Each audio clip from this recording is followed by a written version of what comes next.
नमस्कार विद्यार्थियों। पूर्व में हमने ल्हासा की ओर यात्रा वृत्तांत के लेखक राहुल सांस्कृत्यायन जी के बारे में संक्षिप्त जानकारी प्राप्त करी। आज हम इस यात्रा वृत्तांत का अध्ययन करेंगे।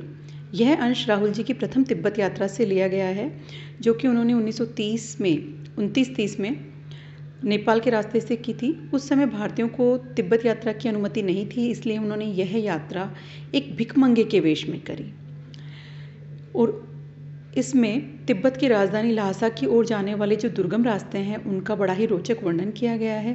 साथ ही हमें यह भी जानने को मिलता है कि उस समय का तिब्बती समाज कैसा था। तो आइए पाठ को पढ़ते हैं।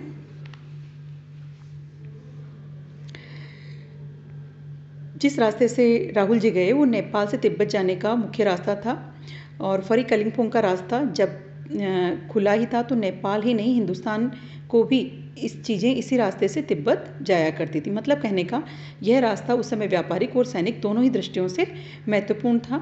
सैनिक रास्ता था इसलिए चीनी पलटनें भी यहाँ रहती थी। आजकल बहुत से फौजी मकान वहाँ के गिर चुके हैं। आजकल मतलब जब लेखक यात्रा कर रहे हैं, दुर्ग के किसी भाग में जहाँ किसानों ने अपना बसेरा बना लिया, घर कुछ आबाद दिखाई देते थे, ऐसे ही परित्यक्त चीनी किला था। और लेखक बता रहे हैं कि रास्ते में वे वहाँ रुके और उन्होंने चाय पीने की इच्छा उनकी हुई। तिब्बत में यात्रियों के लिए बहुत तकलीफ़ें हैं। कहने का मतलब ये रास्ते बड़े दुर्गम थे, लेकिन वहाँ कुछ आराम की बातें भी हैं। वो बता रहे हैं कि जाति पाति छुआछूत का जरा भी वहाँ पे सवाल ही नहीं था। औरतें पर्दा नहीं करती थी। किसी भी घर में जो कि रास्ते में पड़ता है वहाँ जाकर के अगर चाय बनाने को कह दिया जाए, अपना सामान दे दिया जाए, तो वहाँ कोई भी जो है यात्री के लिए चाय बना के दे देता था और किसी भी प्रकार का छुआछूत या उनसे इस प्रकार का व्यवहार नहीं किया जाता था कि जिससे उन्हें यह लगे कि वो भिखमंगे हैं और वो लोग कुलीन हैं। ठीक है,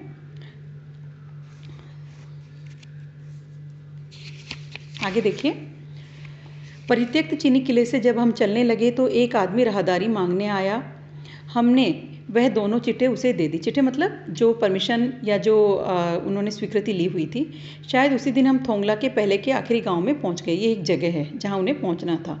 यहाँ सुमिति की जान पहचान के आदमी थे। सुमिति वह व्यक्ति है जो लेखक के साथ प्रथम तिब्बत यात्रा के समय तिब्बत गए थे और भिखमंगे के रहते भी ठहरने के लिए अच्छी जगह, मतलब सुमति के साथ थे तो भिखमंगे के वेश में रहते हुए भी उन्हें ठहरने के लिए अच्छी जगह मिल गई। लेकिन 5 साल बाद जब वो भद्र वेश में वापस लौटे तो उस समय उनको वहाँ पर रहने के लिए किसी ने जगह नहीं दी।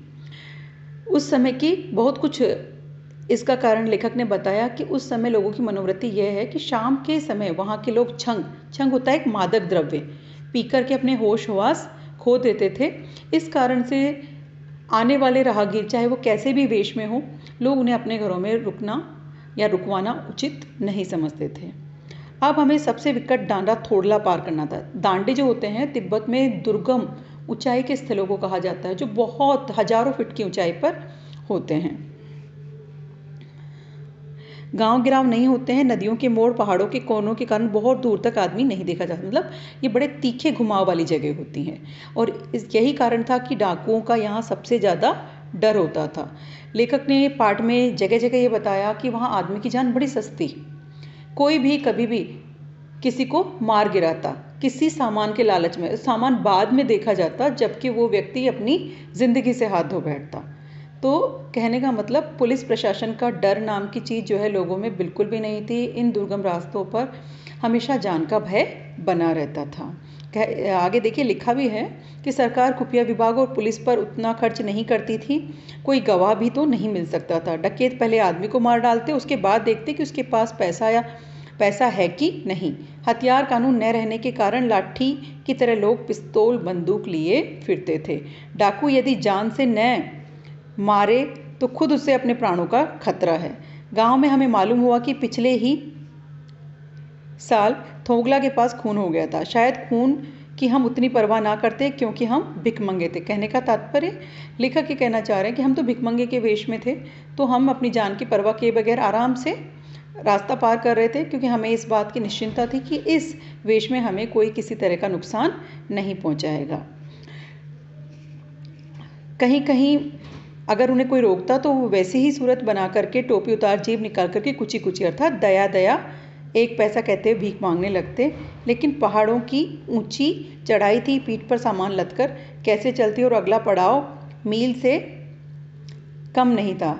मैंने सुमति से कहा कि यहाँ से लंकोर के लिए 2 घोड़े कर लो और सामान भी उसी पर रख करके चलेंगे। अर्थात लेखक जो हैं वो बता रहे हैं कि वो अब थकने लगे थे और उन्हें 2 घोड़ों की आवश्यकता महसूस हो रही थी, ताकि वो अपना सामान लाद करके घोड़ों पर बैठ करके आराम से यात्रा कर सके। धन्यवाद।